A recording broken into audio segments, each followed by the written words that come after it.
Why time boxing and sacrificing is important, coming up.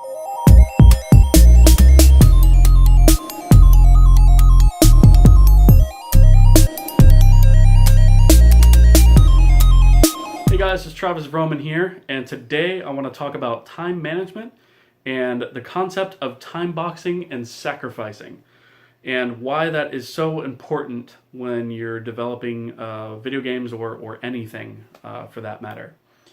So, the concept of time boxing is only allowing yourself a certain amount of time to complete a task. So, it's basically taking that task and saying, I'm only going to allow myself half an hour to do this. And then stick to your guns on that. So this is a common thing that's used in development all over the place because most of us work better under a little bit of pressure, not too much, but typically speaking, when you have a deadline that you need to meet, even if that's a self-imposed deadline, you tend to be more productive in the time that you're spending doing something. So, for example, in programming, if you're going to add a feature to a game engine or your game,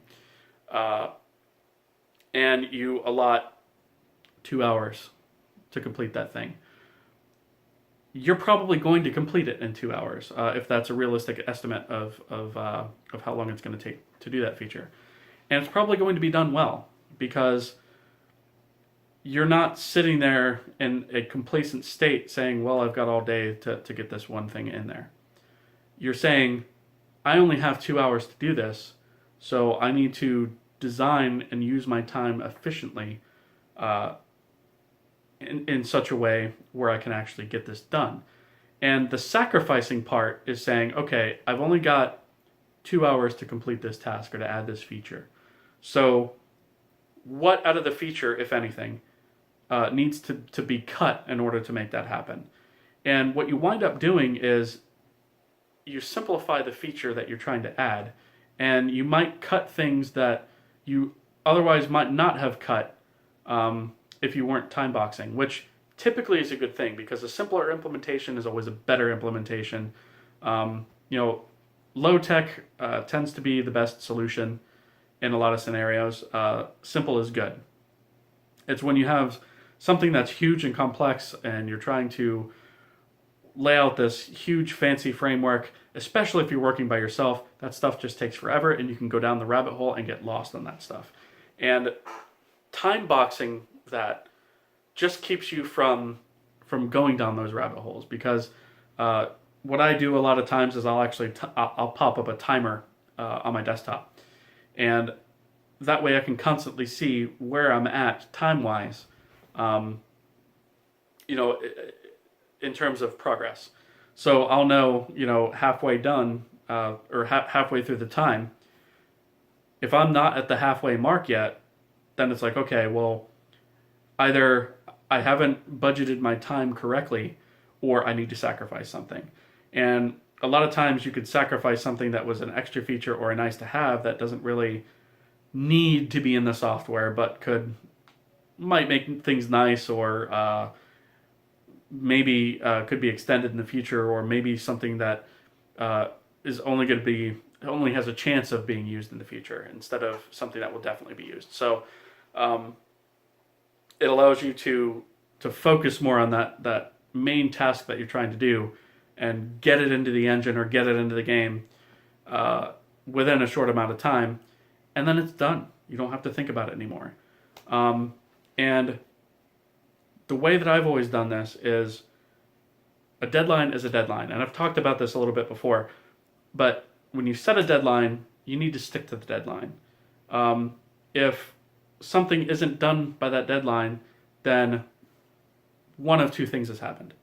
Either your time estimate was poor, and you need to get better at estimating time. And honestly, most programmers, including myself, are pretty terrible at this most of the time. You get better at it only by doing it again. So constantly estimate how much time it's going to take, and then keep track of that and figure out how accurate your estimates are. This is going to be invaluable when you go into the professional space as well, because when your boss is asking you how long it's going to take to implement a feature, you can't always just tell them, I don't know. you might have to tell them, maybe I'll gather scope on this and we'll put together some estimates. But at some point, you can't just say, well, I don't know, it could take a month, when you should be able to just say, well, it's going to take 5 days or whatever. I highly recommend that you use time boxing when you're developing of any kind, or honestly, it can be applied to a lot of things in life. If you have a hard time, getting time to develop games, time box your game development. Time box it to half an hour or an hour or maybe 2 hours, however much time you have. And then when that time expires, get up and go do something else. And that's a way of you mentally reassuring yourself that, hey, this is a deadline, and when this deadline passes, I need to stop and move on. And the more you do that, the better you're going to get at it, the more accurate your time estimates are going to become, and the more efficient you're going to be at implementing things in a shorter amount of time. Because like I said, working under a little bit of pressure or under the pressure of a deadline always makes you more efficient. No matter what it is that you're doing, if you have a deadline, you're always going to be more efficient at doing whatever it is that you're doing and getting it done quicker.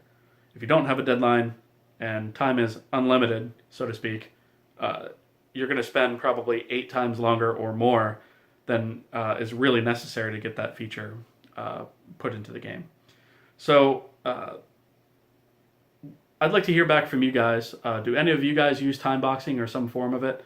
And if you do, let me know, how you implement that in your life, and what are some of the ways that you use time boxing, either in programming or in something else in your life. Because I'd love to hear back from you guys on what are some of the ways that you use time boxing or time management, or manage your time just in general, whether it's professionally or whether it's at your home life. I'd love to hear back from you guys. Just leave me a comment below and just tell me how you guys manage your time or how you use time boxing. Anyway, thank you guys so much for watching, and please like and subscribe, and I will see you guys tomorrow.